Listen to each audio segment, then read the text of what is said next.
সন্দেহযুক্ত ঈমান নেই। ওয়াজ নসিহত শোনার কারণে আমাদের ওয়াজ নসিহত হয়, আমরা এই ওয়াজ নসিহত থেকে উপকৃত হতে পারি না। সাবধান সাবধান, যেই ওয়াজ নসিহতের মধ্যে কোরআন দিয়ে এবং নবীর সুন্নাহ তথা হাদিস দিয়ে আলোচনা করা হবে, ওই কোরআনে ওই হাদিসের তর্জমায় ওই কোরআন সুন্নাহ নির্যাস মাখা কথার মধ্যে কোনো ব্যক্তি যদি কোনো সন্দেহ পোষণ করে তার ঈমান থাকবে না, ঠিক কিনা? মসজিদের মিম্বার থেকে ওয়াজ নসিহত করা হয়, মাহফিলের মঞ্চ থেকে ওয়াজ নসিহত করা হয়। তাবলীগের সাথী ভাইরা মানুষকে হেদায়েতের পথে ডাকেন, চরমনায়ের মুজাহিদরা আত্মশুদ্ধির পথে আহ্বান করেন। তো ওয়াজ নসিহতের বিভিন্ন স্থান আছে, কিন্তু এত ওয়াজ নসিহত হওয়ার পরেও আশানুরূপ উপকৃত আমরা হতে পারছি না। আমি যদি আমার হায়াত বিশ্লেষণ করে দেখি, এখানে যারা উপস্থিত আছেন অনেকেই বলতে পারবেন যে না হলে হুজুর আমি অন্তত পক্ষে 500 মাহফিলে উপস্থিত হয়েছি। কেউ বলবেন যে হুজুর না আমি 500 না, আমি 1000 মাহফিলে গিয়েছি। এর চেয়েও বেশি সংখ্যক মাহফিলে উপস্থিত হয়েছে এমন মানুষ আছে না নাই? এত মাহফিলে উপস্থিত হওয়ার পরে প্রত্যেক জুমাতে মসজিদের মিম্বারের সামনে বসে আলোচনা শোনার পরেও অনেকের মুখে এখনও দাড়ি উঠছে না। অনেকে এখনও জুমার মধ্যেই সীমাবদ্ধ, না আছে তার ফজর, না আছে আসর, না আছে মাগরিব এশা ইত্যাদি নামাজ। তো এত ওয়াজ নসিহত হওয়ার পরেও আমরা পরিবর্তন হতে পারছি না, উপকৃত হতে পারছি না। এর কারণ কি? সেই কারণগুলো অনুসন্ধান করে কিভাবে আমরা যে কোনো ওয়াজ নসিহত থেকে উপকৃত হতে পারি সে কথাগুলোই আজকে এখানে বলার চেষ্টা করব। কারণ প্রত্যেকটি আলোচনাই দামি আলোচনা, প্রত্যেকটি ওয়াজ নসিহতে গুরুত্বপূর্ণ ওয়াজ নসিহত। বলে কেন? কারণ এই ওয়াজ নসিহতগুলো কোনো বক্তার কথা নয়, এগুলো কথা হলো আল্লাহর, এগুলো কথা হলো আল্লাহর হাবিব পিয়ারা নবী জনাবি মুহাম্মদুর রাসূলুল্লাহ সাল্লাল্লাহু আলাইহি ওয়াসাল্লাম। তো একজন আলোচক কোরআন সুন্নাহ থেকে যত দামি কথাগুলোই আপনাদেরকে শুনিয়ে দেন না কেন, সেখান থেকে যদি আমরা উপকৃত না হতে পারি তাহলে না আছে এই ওয়াজে বসার কোনো ফায়দা, না আছে এগুলো আলোচনা করার কোনো ফায়দা। এই জন্য প্রত্যেক ওয়াজ নসিহত থেকে যেন আমরা উপকৃত হতে পারি সে কথাগুলো যদি আজকে এখানে বলা হয় তাহলে আমরা কি শুধু শুনবো না মানবো? ইনশাআল্লাহ। আল্লাহ আমাদের মানার তৌফিক দান করুন, সকলে পড়ি আমিন। যে কোনো ওয়াজ নসিহত থেকে উপকৃত হতে হলে ন্যূনতম 5টি করণীয় আছে। কয়টি করণীয় বলেন? প্রথম করণীয় সম্পর্কে আল্লাহ পাক রব্বুল আলামিন পবিত্র কোরআনের আনআম নামক সূরার 36 নং আয়াতে বলেন, ইন্নামা ইয়াস্তাজিবুল্লাযীনা ইয়াসমাউন। আল্লাহ তাআলা এই আয়াতের মধ্যে ওয়াজ নসিহতের মধ্য থেকে আমরা কিভাবে উপকৃত হতে পারি এ কথা আল্লাহ তাআলা এই আয়াতে জানিয়ে দিয়েছেন। কারণ ওয়াজ করার নির্দেশ আমার আল্লাহ কোরআনের ভিন্ন জায়গা দিয়েছেন। আল্লাহ তাআলা পবিত্র কোরআনের সূরাতুল আ'লার 9 নং আয়াতে আল্লাহ তাআলা বলছেন, ফাযাক্কির ইন নাফা'তিয যিকরা। আল্লাহ তাআলা এখানে নির্দেশ দিচ্ছেন তোমরা ওয়াজ করতে থাকো, যেখানে ফলপ্রসূ হবে এমন জায়গায় তোমরা ওয়াজ করতে থাকো। কোন জায়গায় ফলপ্রসূ হবে? কোন জঙ্গলে গিয়ে ওয়াজ নসিহত করলে ফলপ্রসূ হবে না, কারণ সেখানে থাকে হিংস্র প্রাণী।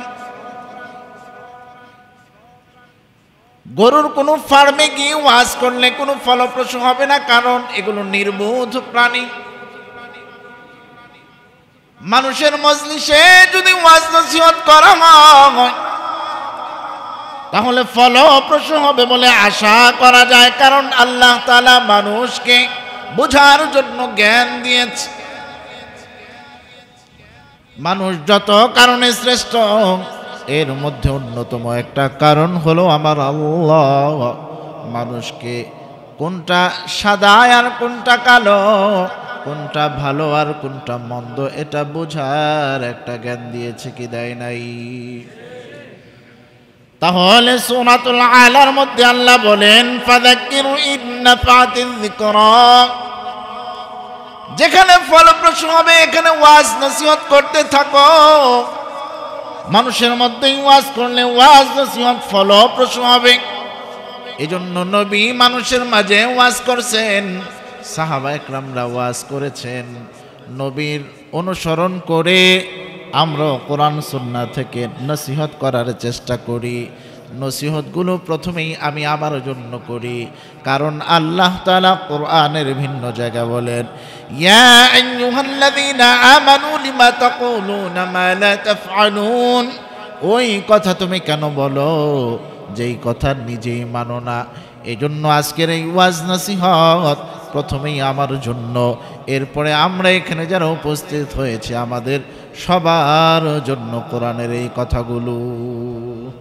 আল্লাহর নির্দেশ, ওয়াজ করতে থাকো, ফলপ্রসূ যেখানে হয় সেখানে করতে থাকো। এই জন্য মানুষের সমাজে আলেম ওলামা ওয়াজ নসিহত করে থাকেন। ওয়াজ নসিহত এত দামি,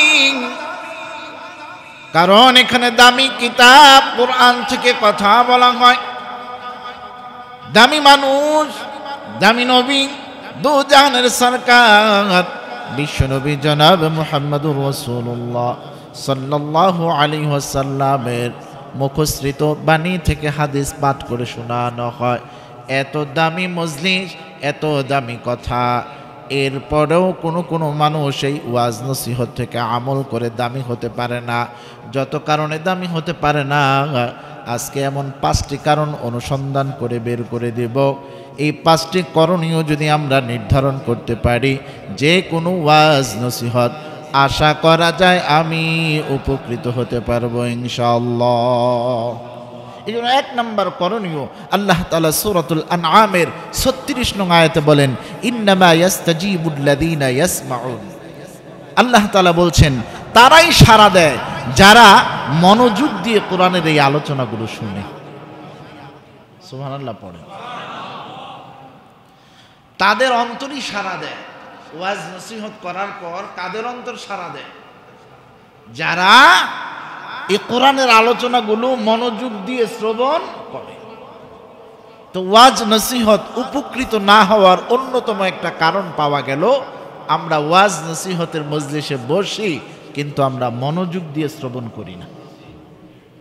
কথাটা আমার নয়, কথাটা কার? সূরাতুল আনআম আয়াত নং কত? 36। আল্লাহ বলে দিয়েছেন ইন্নামা ইয়াস্তাজিবুল্লাযীনা ইয়াসমাউন, তারাই সাড়া দেয় যারা শুনে মনোযোগ দিয়ে। এই জন্য কথা লম্বা করা যাবে না। চাই মসজিদ হোক অথবা মাহফিলের স্থান হোক অথবা 3 দিনের তাবলীগের সাথী ভাইদের বয়ান হোক অথবা চরমনায়ের মুজাহিদ ভাইদের কোনো বয়ান হোক, যেখানে আমরা ওয়াজ নসিহত শুনব সেখানে মনের সাথে যোগ দেওয়া দরকার আছে না নাই? মনের সাথে যোগ দিয়ে দিবেন আলোচনার মধ্যে, তখন মনোযোগ হয়ে যাবে, ঠিক কিনা বলেন? তখন এই আলোচনা আমার ফলপ্রসূ হবে, ঠিক কিনা বলেন? এই জন্য ওয়াজ নসিহত শোনার অন্যতম আদব হলো আমি বসে যাব, মনোযোগ দিয়ে শুনবো, যিনি আলোচনা করছেন যিনি বক্তা, তার আওয়াজের সাথে আমার কান লাগায় দেব। এখান থেকে চুল পরিমাণ এলোমেলো করা এটা আদবের পরিপন্থী। কিন্তু অনেক মাহফিলে দেখা যায় বক্তা আলোচনা করছে, কিছু মানুষ স্টেজে বসে বসে কালেকশনের টাকা গুনতেছে। আছে না নাই বলেন? বক্তা আলোচনা করছে, বিশেষ অতিথিরা পিছনে চা পান করতেছে। বক্তা আলোচনা করছে, শ্রোতারা বসে বসে বাদামওয়ালার কাছ থেকে বাদাম কিনে খাইতেছে। সাবধান সাবধান সাবধান, কোরআনের মজলিসে বসতে যদি তোমার মন চায় তাহলে বসবা, অবশ্যই আদব রক্ষা করে বসবা। এটা কোনো যেন তেন মজলিস নয়, এটা হলো আল্লাহ তাআলার কোরআনের মজলিস। অতএব কোরআনের মজলিসে বসতে হলে অবশ্যই আলোচনা মনোযোগ দিয়ে শুনতে হবে, ঠিক কিনা? আর কোরআন তেলাওয়াত যদি হয় সেটা মনোযোগ দেওয়া তো আপনার জন্য ওয়াজিব। সেটা কি ওয়াজিব? আল্লাহ তাআলা সূরাতুল আ'রাফের 204 নং আয়াতে বলেন, وَإِذَا قُرِئَ الْقُرْآنُ فَاسْتَمِعُوا لَهُ وَأَنصِتُوا لَعَلَّكُمْ تُرْحَمُونَ।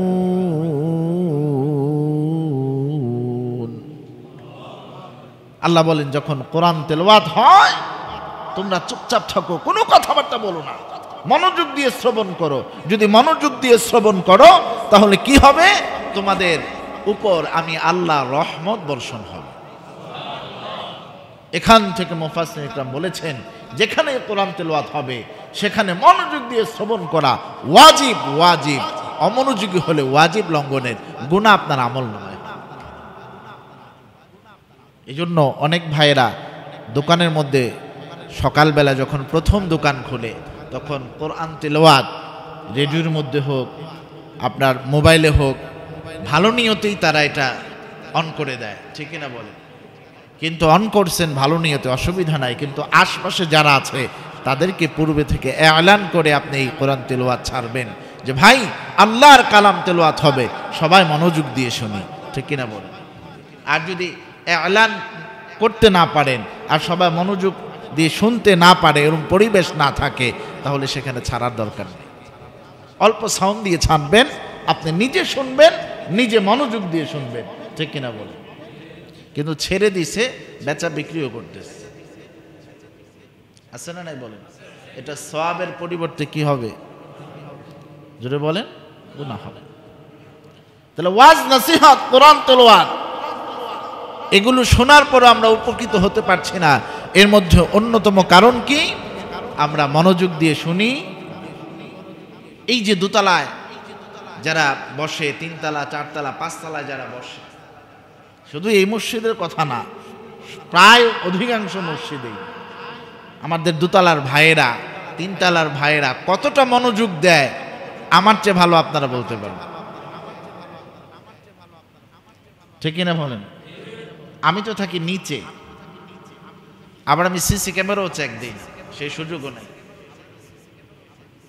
কতটা যে মনোযোগী বলাই বাহুল্য, ঠিক কিনা বলেন? আফসোস, বড় আফসোস, আল্লাহর ঘর মসজিদে প্রবেশ করেও খালি হাতে বাড়িতে ফিরতেছে, কোনো সওয়াব নাই, মানে বরঞ্চ তার আমল নামা গুনাহ আছে, ঠিক কিনা বলেন? এই জন্য 2 তলা 3 তলা বহুতল ভবনগুলোতে যারা আমরা মসজিদে নামাজ পড়তে আসি, নিচতলা বসলে যতটা মনোযোগ দিতাম, 2 তলা 3 তলাও সাউন্ড বক্সের সাথে আবার কান লাগায়া ততটা মনোযোগ দিয়ে কোরআনের আলোচনা শুনতে হবে, কোরআন তেলাওয়াত শুনতে হবে, ঠিক কিনা বল? আল্লাহ আমাদের ভাইদের সহি বুঝ দান করুন। আল্লাহ যেহেতু মসজিদ পর্যন্ত আনছে, আমরা আশাবাদী তাদেরকে আল্লাহ হেদায়েতের শরব পান করে দিই। 2 নাম্বার করণীয়, যে কোনো ওয়াজ নসিহত থেকে উপকৃত হতে হলে 2 নাম্বার করণীয়র কথাটা আল্লাহ পাক রব্বুল আলামিন সূরাতুল আলার 10 নং আয়াতে বলেছেন। আল্লাহ বলতেছেন, সায়াযাক্কারু মান ইয়াখশা,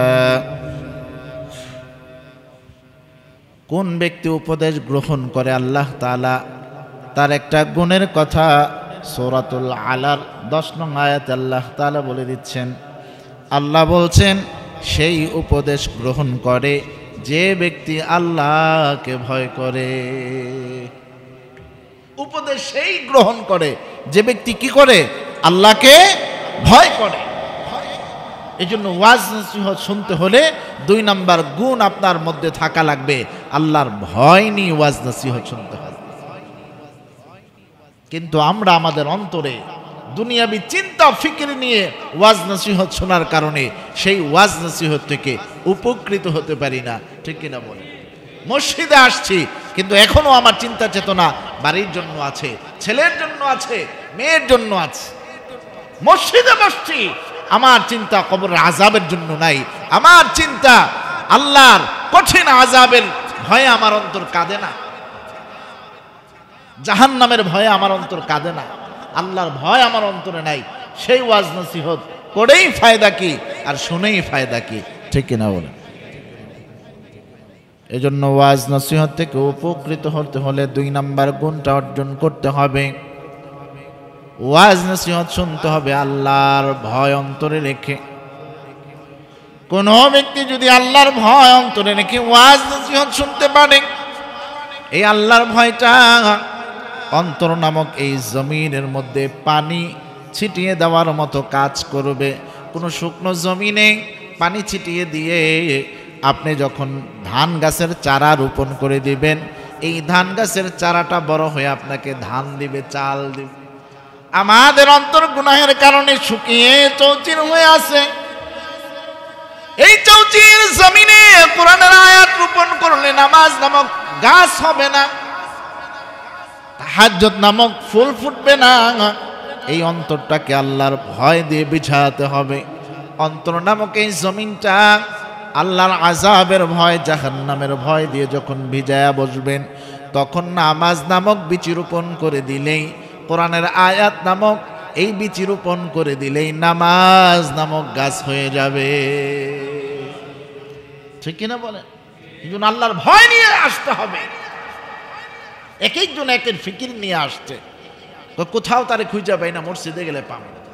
আইসা বসছে, ডানে বামে তাকাইতেছে, আসছে নিশে আছে না নাই, জুড়ে বলেন। তো এই ব্যক্তির এই ওয়াজ নসিহতে কি ফায়দা হবে? আপনার কোরআন কি যদি ট্যাবলেট বানিয়েও তাকে খাইয়ে দেওয়া হয়, কোনো লাভ হবে না, ঠিক কিনা বলেন? অত্যন্ত আফসোসের সাথে কথা বলছি, আপনারা কিভাবে নিচ্ছেন আল্লাহ মালুম। এত ওয়াজ হয়, নামাজের সংখ্যা বাড়ছে না। এত ওয়াজ হয়, নবীর সুন্নত পালনকারীর সংখ্যা যতটা হারে বাড়া দরকার ততটা হারে বাড়ছে না। নামাজ পড়ে, সুদ খায়, ঘুষও খায়, আছে না নাই? এজন্য মুসলমান ভাই, ওয়াজ নসিহত শুনতে হবে আল্লাহর ভয় অন্তরে রেখে।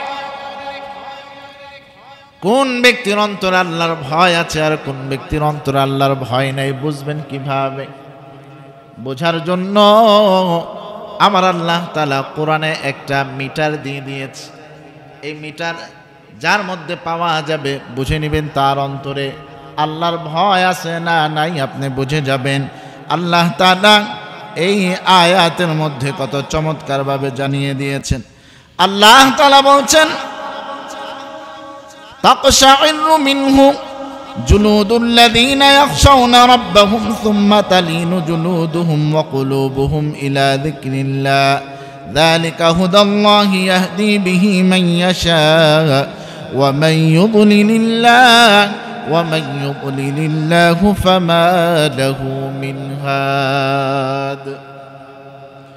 আল্লাহ পাক রব্বুল আলামিন এই আয়াত বলেন, যারা তাদের রবকে ভয় করে তাদের গা এতে শিহরিত হয়, তারপর তাদের দেহ মন আল্লাহর স্মরণে বিনম্র হয়ে যায়। এটা আল্লাহর হিদায়াত। তিনি যাকে চান এর দ্বারা তাকে হিদায়াত করেন। আল্লাহ যাকে পথভ্রষ্ট করতে চান, দুনিয়ার কোনো ব্যক্তি তাকে হেদায়েত দিতে পারে না। মুফাসসির ইকরাম বলেন, এই আয়াতের মধ্যে আমার আল্লাহ ছয়টা কথা জানিয়ে দিয়েছেন।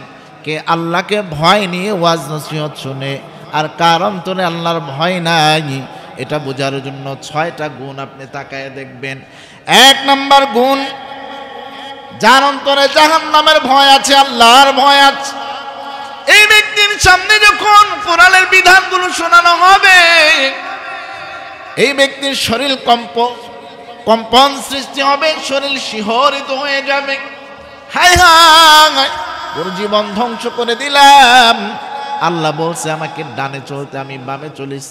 এই যে তার মধ্যে একটা ভয় ঢুকবে, তার শরীর কাঁপুনি সৃষ্টি হয়ে যাবে, কম্পন সৃষ্টি হয়ে যাবে, তার গায়ের মধ্যে শিহরিত শুরু হয়ে যাবে। 1 নাম্বার। 2 নাম্বার, দেহ আল্লাহর দিকে ঝুঁকে যাবে। সে ব্যক্তি অহংকার, অহমিকা, দাম্ভিকতা দেখাবে না। যার অন্তরে আল্লাহর ভয় আছে সে একটু বিনয়ী হয়ে চলবে। যেই গাছের মধ্যে আম আছে, যেই গাছের মধ্যে বড়ই আছে, এই গাছের ঢাল এবং পাতাগুলো নিচের দিকে থাকে, ঠিক কিনা বলেন? আর যেই গাছে ফল নাই, এই গাছের ঢালগুলো দাঁড়ায় দাঁড়ায় থাকে। যার মধ্যে বিনয় আছে, আল্লাহর ভয় আছে, এ ব্যক্তি একটু বিনয়ী হয়ে চলবে, মাথা নিচু হয়ে চলবে, জমিনে দৃষ্টি দিয়ে দিয়ে চলবে। আর যে ব্যক্তির অন্তরে আল্লাহর ভয় নাই, এর হুন্ডা চালানোর দাপট দেখে রিক্সাওয়ালারা তার কাছে ছাড় পাবে না, পার পাবে না, ডানে বামে ছিটকে পড়বে। ওই দেখো না, আমি হুন্ডা নিয়ে আসছি। যুবকরা এমন দাম্ভিকতা দেখায় কি দেখায় না? এই জন্য কার অন্তরে আল্লাহর ভয়, জাহান্নামের ভয় আছে, বুঝতে হলে বুঝবেন, যে ব্যক্তির অন্তরে আল্লাহর ভয় আছে, এই ব্যক্তির দেহ আল্লাহর দিকে ঝুঁকে যাবে। 3 নাম্বার, এই ব্যক্তির মন আল্লাহমুখী হয়ে যাবে। 4 নাম্বার, তিনি হিদায়াতের সৌভাগ্য লাভ করবেন। 5 নাম্বার, অন্যথায় তিনি পথভ্রষ্ট হয়ে যাবেন যদি আল্লাহর ভয় অন্তরে না রাখে। 6 নাম্বার, কাউকে যদি আল্লাহ তাআলা গুমরা করে দেন, পথভ্রষ্ট করে দেন, পৃথিবীর এমন কোনো ব্যক্তি নাই তাকে হেদায়েত দিবে, ঠিক কিনা? কেউ নাই। এই আয়াতে 6টা বিষয় বলা হয়েছে। কার অন্তরে ভয় আছে বুঝবেন, আলোচনা শোনার পর তার গা শিহরিত হবে। কার দেহের মধ্যে জৈবিক চাহিদা আছে বুঝবেন কিভাবে? কোনো নারীর হাত লাগলেও তার গা শিহরিত হয়ে উঠবে। ঠিক তেমনি ভাবে কার অন্তরে আল্লাহর ভয় আছে, তার সামনে একটু কোরআন তেলাওয়াত করে দেন, তার সামনে একটু কোরআনের আলোচনা শোনায়া দেন, তার গা শিহরিত হয়ে উঠবে, কম্পন সৃষ্টি হয়ে যাবে। আর যেই ব্যক্তির অন্তরে আল্লাহর ভয় নাই, সে শোনা এবং না শোনা সমান, ঠিক কিনা জোরে বলেন? তার ভিতরে কোনো অনুভূতি নাই। 2 নাম্বার, তার দেহ আল্লাহর দিকে ঝুঁকে যাবে, মন আল্লাহমুখী হয়ে যাবে, তিনি হিদায়াতের পান করবে, সৌভাগ্যশীলদের কাতারে শামিল হয়ে যাবে। 5 নাম্বার, অন্যথায় আপনার জন্য আরেকটা পথ খোলা, আপনি পথভ্রষ্ট হয়ে যাবেন। 6 নাম্বার, পথভ্রষ্ট হলে দুনিয়ার কেউ হেদায়েত দান করতে পারবে না। এই জন্য বলছিলাম, যে কোনো ওয়াজ নসিহত থেকে উপকৃত হতে হলে আপনার 2 নাম্বার গুণটা হলো, আপনার একটি গুণ অর্জন করতে হবে, সেটা হলো আল্লাহর ভয় নিয়ে আলোচনা শুনতে হবে। পারা যাবে ইনশাআল্লাহ। 3 নাম্বার, সন্দেহমুক্ত ঈমান নিয়ে আলোচনা শ্রবণ করতে হবে। কি মুক্ত ঈমান নিয়ে? এমন অনেক মানুষ পাবেন, কোনো আলেম আলোচনা করলে সে মনে মনে বলে যে হুজুরের চেয়ে আমি বেশি জানি। হুজুরে আর কি বলছে এটা আমি জানি আগের থেকে। আবার কেউ কেউ বলে কি বলছে এটা এরকম না, বিষয়টা আছে না নাই বলেন? এই যে দুদুল্যমান অবস্থা, 2 নৌকা পাড়া দেওয়ার মতো অবস্থা, সন্দেহ, এই সন্দেহ তার আমল বাড়াবে না কমাবে? সন্দেহযুক্ত ঈমান নেই। ওয়াজ নসিহত শোনার কারণে আমাদের ওয়াজ নসিহত হয়, আমরা এই ওয়াজ নসিহত থেকে উপকৃত হতে পারি না।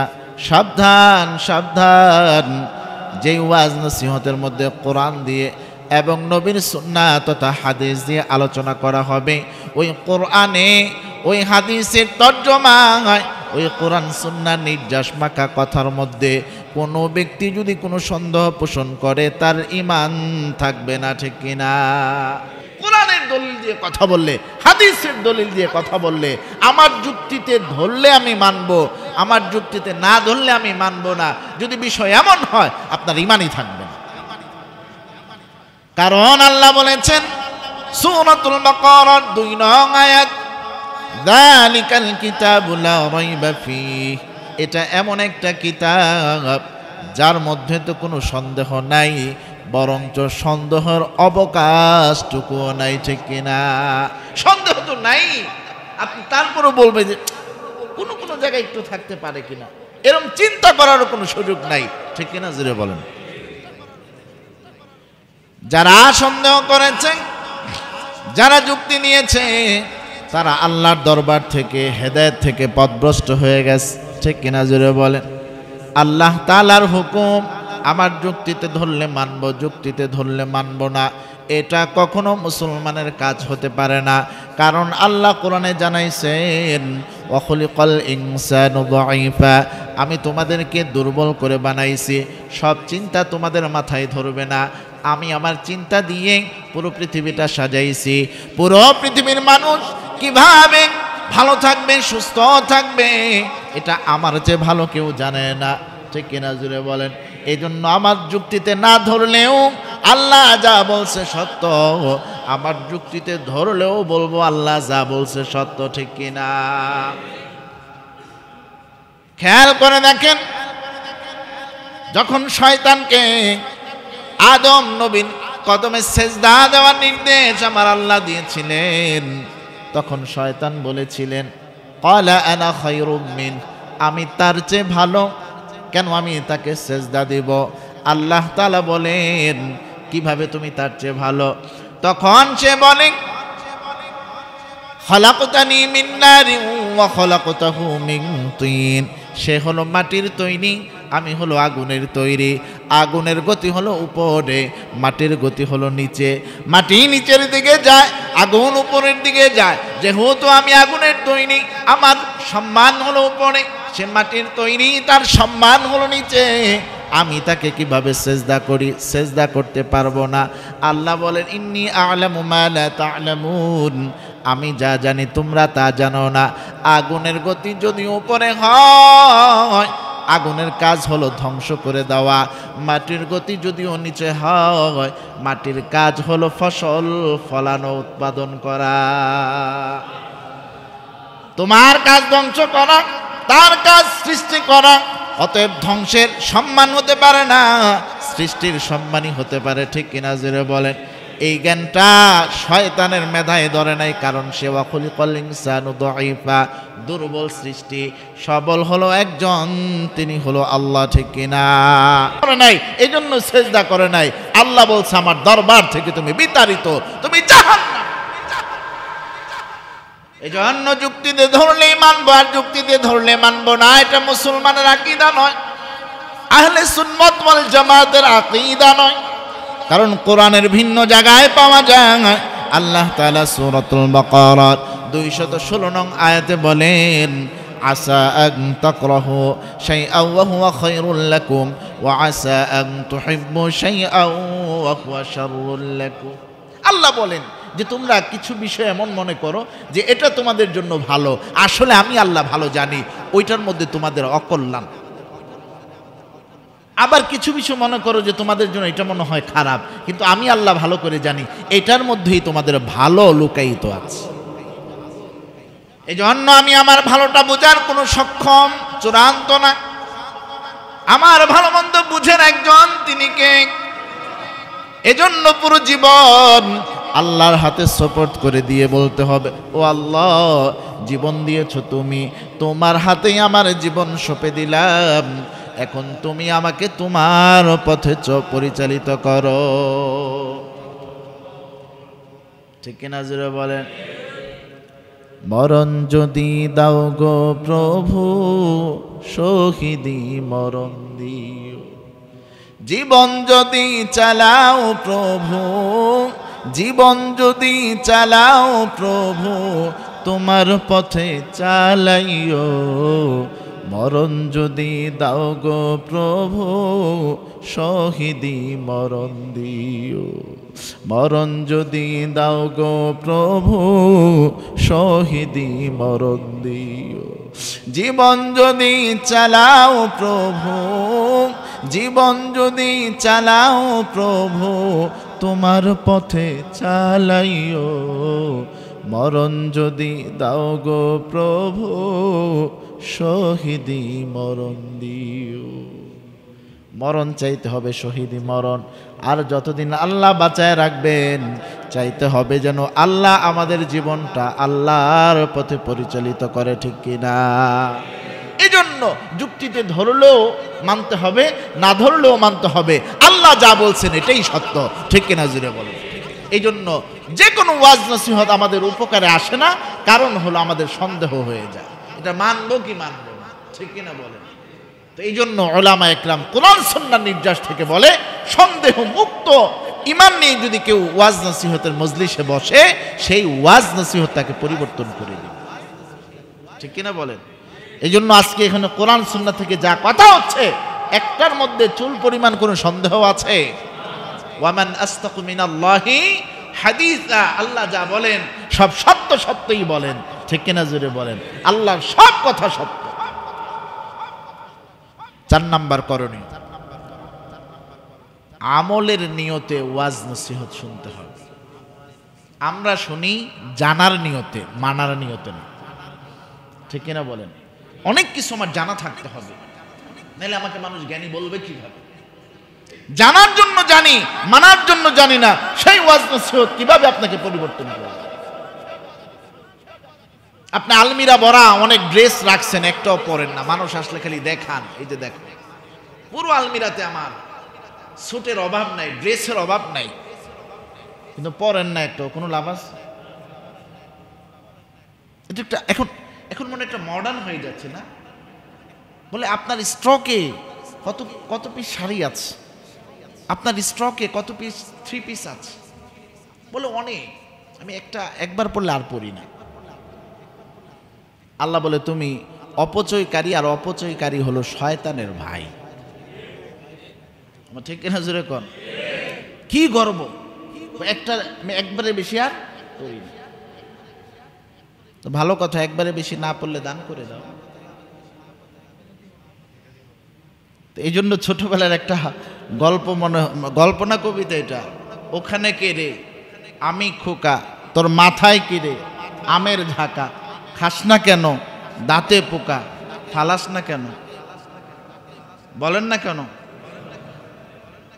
খাবেও না, ফালাবেও না, নিজেও পড়বে না, দানও করবে না, তাহলে এটা শয়তানের ভাই ছাড়া আর কিচ্ছু না, ঠিক কিনা জোরে বলেন।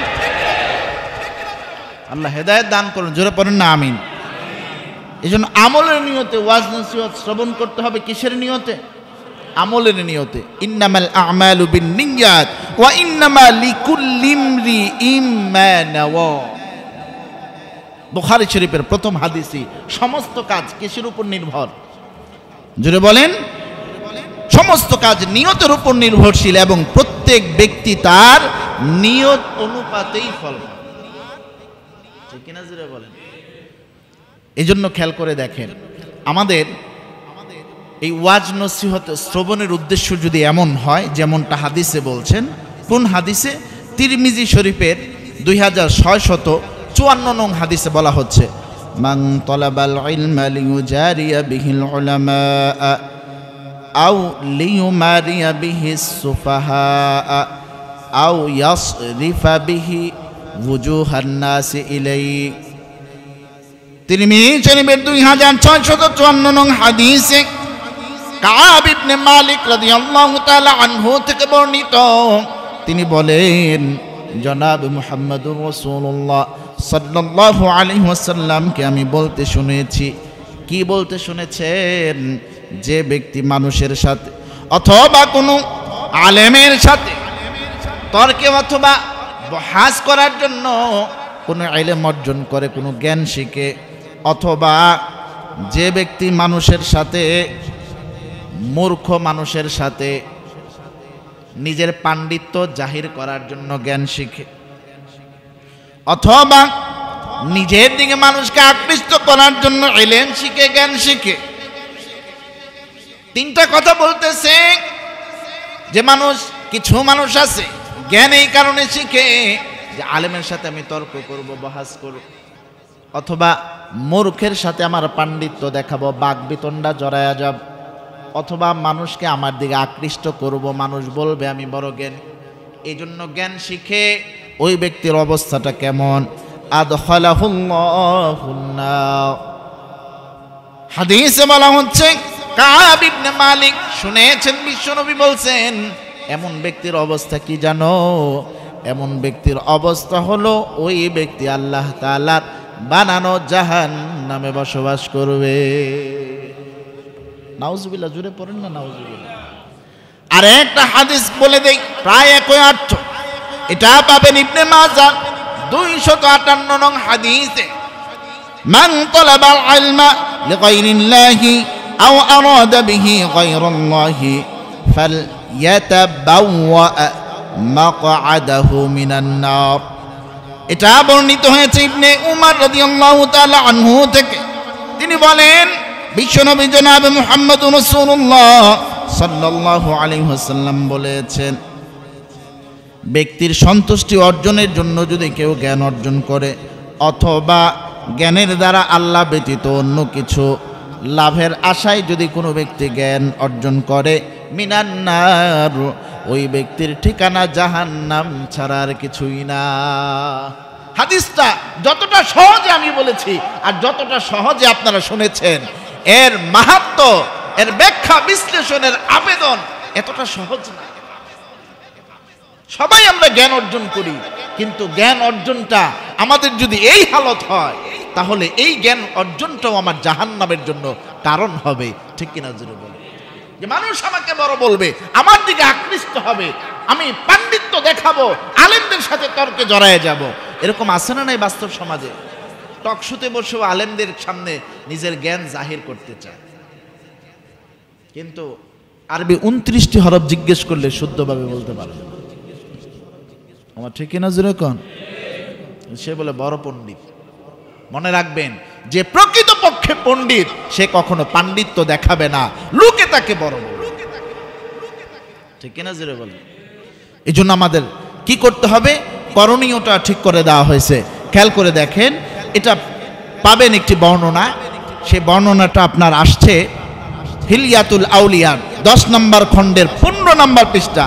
ইমাম আহমদ ইবনে হাম্বল রহমতুল্লাহি আলাইহি তিনি বলেছেন, মান আমিলা বিমা আলিমা আও ওয়ারাসাহুল্লাহু তাআলা ইলমা মা লাম ইয়ালাম। যে ব্যক্তি যা জানবে তা মানবে, মানে আপনি যা জেনেছেন তদ অনুপাতে যদি আমল করেন, আপনার অবস্থাটা কেমন হবে? আপনি যা জানেন নাই ওইগুলো ও আল্লাহ তাআলা আপনাকে ওয়াজানা ইলম নিজ দায়িত্বে জানায় দিবে। আপনি যতটুকু জেনেছেন ততটুকু কি করেছেন? আমল করেছেন, কিন্তু এখনো অনেক জানার বাকি। এই ওয়াজানা ইলম আল্লাহ আপনাকে জানায় দিবে। এই জন্য আমাদের উচিত কি? আমাদের উচিত হলো যে কোনো জ্ঞান অর্জন করব প্রথমত আল্লাহর সন্তুষ্টির জন্য, দ্বিতীয়ত আমল করার নিয়তে। পারা যাবে ইনশাআল্লাহ?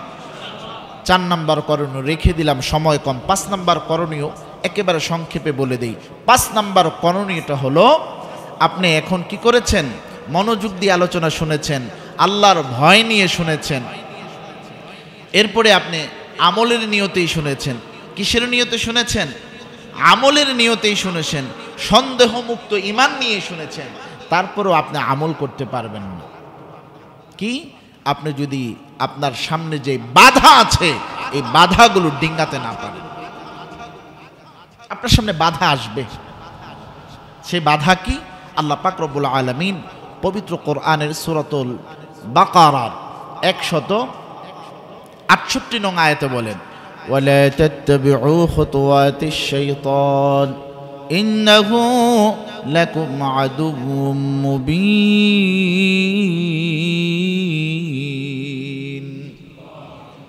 আল্লাহ তাআলা বলে সেই বাধাটা হলো শয়তানের বাধা। ওয়ালা তাত্তাবিউ খুতুওয়াতিশ শাইতান, শয়তান আল্লাহর কাছে ওয়াদা করে আসছে।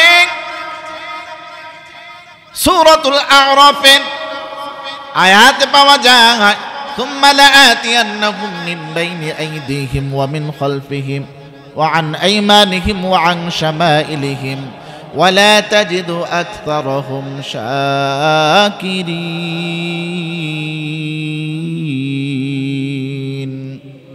শয়তান আল্লাহর কাছে ওয়াদা করে আসছে যে মানুষের জন্য আজকে আমি জান্নাত থেকে বিতাড়িত হয়েছি, এই মানুষকে আমি সামনে থেকে পিছন থেকে ডান থেকে বাম থেকে এমনভাবে আমল থেকে তাকে বাধা দিয়ে রাখবো, এই ব্যক্তি পথভ্রষ্ট হয়ে জাহান্নামী হয়ে যাবে। আল্লাহর কাছে ওয়াদা দেওয়া শয়তান আমাদেরকে জাহান্নামে নেওয়ার জন্য মুমূর্ষ অবস্থা পর্যন্ত চেষ্টা করে থাকে। এ মুসলমান, এজন্য আল্লাহ সূরাতুল বাকারার 168 নং আয়াতে জানায় দেন, ইন্নাহু লাকুম আদুউম মুবিন, এটা হলো তোমাদের প্রকাশ্য শত্রু। ওয়ালা তাত্তাবিউ খুতুওয়াতিশ শাইতান, তোমরা এই শয়তানের পদাঙ্ক অনুসরণ করিও না, ঠিক কিনা? সব ঠিক আছে, এখন আমল করবেন, এখন বাধা দিবে কে? শয়তান বাধা দিবে। আবার শয়তান তো দুই প্রকার, ওয়ান নাস নামকও একজন শয়তান আছে, মিনাল জিন্নাতি ওয়ান নাস, শয়তানও বাধা দিবে, আবার মানুষ নামক কিছু শয়তানও বাধা দিবে, ঠিক কিনা জোরে বলেন। মসজিদ থেকে খতিবের আলোচনা শুনে বাসায় গিয়ে নিয়ত করছেন আপনার দাড়ি রাখবেন, স্ত্রী বাধা, বাবা বাধা, মা বাধা, বন্ধু বান্ধবে বাধা দেয়, আছে না নাই জোরে বলেন? ফজরের নামাজ পড়তে আসবেন, বাড়িওয়ালা বাধা দেয়, আছে না নাই জোরে কন? তাহলে চাবিটা দেন, আমি খুলে যাব, আবার খুলে লাগায় আবার আবার এসে আমি লাগিয়ে দিব, এটা বলে নিরাপত্তার ঝুঁকি। দুনিয়ার নিরাপত্তা আপনি এত বুঝলেন, আখিরাতের নিরাপত্তা আপনি বিন্দু পরিমাণ বুঝলেন না। আপনার এই কর্তৃত্বে কিছু অস্থায়ী বাসিন্দা তথা ভাড়াটিয়া আছে, এদের নামাজ আপনি পড়তে সুযোগ দিচ্ছেন না, এর জন্য আপনাকে আল্লাহর কাজ করা দ্বারা জবাবদিহি করতে হবে, ঠিক কিনা জোরে বলেন? কুল্লুকুম রাঈন ওয়া কুল্লুকুম মাসউলুন আন রাঈয়াতিহি, প্রত্যেকেই দায়িত্বশীল, এই দায়িত্ব সম্পর্কে আল্লাহর কাছে জিজ্ঞাসিত হতে হবে, ঠিক কিনা জোরে বলেন? সাবধান, এই কাজ করবেন না। আপনার বাসার ভাড়াটিয়া, নিরাপত্তার জন্য হয়তো আপনি দারোয়ান রাখবেন, নিরাপত্তা কর্মী রাখবেন, সে রাতেও কাজ করবে, ঠিক কিনা বলেন? সেটা না পারলে আপনি প্রত্যেক ভাড়াটিয়ার হাতে চাবি দিয়ে দিবেন, এবং সিসি ক্যামেরা তো লাগানোই আছে, কে খুলে তালা আবার লাগায় না, এটা তো দেখা যাবে, ঠিক কিনা জোরে বলেন? আবার অস্থায়ী বাসিন্দা ভাড়াটিয়া যারা আছে তাদের উপরও দায়িত্ব, এই বাড়িওয়ালার সম্পদগুলো আমানত, এটার জন্য ক্ষতি না হয় তাদেরও চিন্তা করতে হবে, ঠিক কিনা জোরে বলেন? কিছু উদাসীন ভাড়াটিও আছে, তারা বাড়িওয়ালার সম্পত্তির দিকে চিন্তা করে না, আছে না নাই জোরে বলেন? কষ্টার্জিত অর্থ দিয়ে একটা বহুতল ভবন বানিয়েছে, একটা ইটের কণাও যদি পড়ে যায় বাড়িওয়ালার অন্তরে লাগে, ঠিক কিনা জোরে বলেন? যখন মন চায় পানি ছেড়ে দেয়, যখন মন চায় লাইট নষ্ট করে, ওটা নষ্ট করে, সেটা নষ্ট করে, এমন উদাসীন ভাড়াটিও আছে না নাই বলেন? আমাদের দুই শ্রেণীর জন্যই কোরআন সুন্নাহ থেকে নসিহত, আল্লাহ বুঝার তৌফিক দান করেন, জোরে পড়েন আমিন। এই জন্য পারিবারিক বাধা হোক আর শয়তানের বাধা হোক, সব বাধা ডিঙ্গিয়ে ইনিল হুকমু ইল্লা লিল্লাহ, একমাত্র হুকুম মানবো আমরা আল্লাহ, ঠিক কিনা জোরে বলেন? এই জন্য শয়তানের বাধা থেকে বাঁচতে হলে 10টা আমল লাগবে। কয়টা? আজকে 10টা বলা সম্ভব না, একটা বলে দেই, সময় দিবেননি? অল্প সময়, একটা বলে দেই। শয়তান থেকে, শয়তানের ক্ষতি থেকে বাঁচার জন্য 10 আমলের প্রথম নাম্বার আমল, সেটা হলো আল্লাহর কাছে পানা চাওয়া। কার কাছে পানা চাওয়া? এই শয়তান থেকে বাঁচার জন্য যদি আপনি ডিফেন্সের লোকের কাছে ফোন দেন, বাঁচাইতে পারবো না? বলে সবচেয়ে বড় সেনাবাহিনী, আরে ফোন দিই, হ্যাঁ বলে এখন দিয়ে আবার একটু আর্মি ভালো ভূমিকা রাখতেছে, এদের একটু ফোন দিই। কেউ কাজ করতে পারবে? এই শয়তানের ওয়াসওয়াসা থেকে, ধোঁকা থেকে বাঁচাতে একজন পারবে, তিনি কে? এই জন্য এই 1 নাম্বার করণীয় দোয়া হলো 5টা। কয়টা? 1 নাম্বার দোয়াটা আল্লাহ তাআলা সূরাতুল আ'রাফের 200 নং আয়াতে শিখাইছেন। আল্লাহ বলছে, ওয়া ইম্মা ইয়ানজাগান্নাকা মিনাশ শাইতানি নাজগুন ফাস্তাইয বিল্লাহ, যখনই তোমরা শয়তানের ওয়াসওয়াসা টের পাবে তখনই পড়ে নিবা আউযু বিল্লাহি মিনাশ শাইতানির রাজীম। সবাই পড়েন, আউযু বিল্লাহি মিনাশ শাইতানির রাজীম, আউযু বিল্লাহি মিনাশ শাইতানির রাজীম।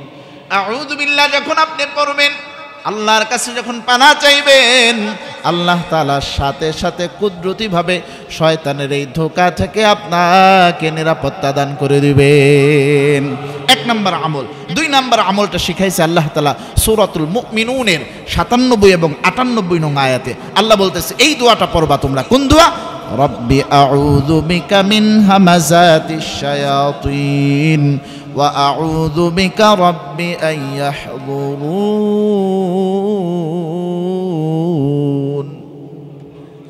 তাহলে এই যে আমাদের সম্মানিত ইমাম মুয়াজ্জিন সাহেব আছে, আপনারা দোয়াগুলো ভুলে গেলেও হুজুরদের কাছ থেকে জিজ্ঞেস করে শুনে নেবেন, অথবা এই যে দেখেন বিভিন্ন মিডিয়া আসছে, আপনারা এই আলোচনাগুলো মিডিয়াতেও পাবেন, সেখান থেকেও আপনারা পড়ে লিখে এটা কি করতে পারবেন, শিখে নিতে পারবেন। 3 নম্বর দোয়াটার কথা আসছে আবু দাউদ শরীফের 466 নং হাদিসে। কি দোয়া? আউযু বিল্লাহিল আযীম ওয়া বিওয়াজহিল কারীম ওয়া সুলতানিহিল কদীম মিনাশ শাইতানির রাজীম। দোয়া পড়তেও তো ভালো লাগে।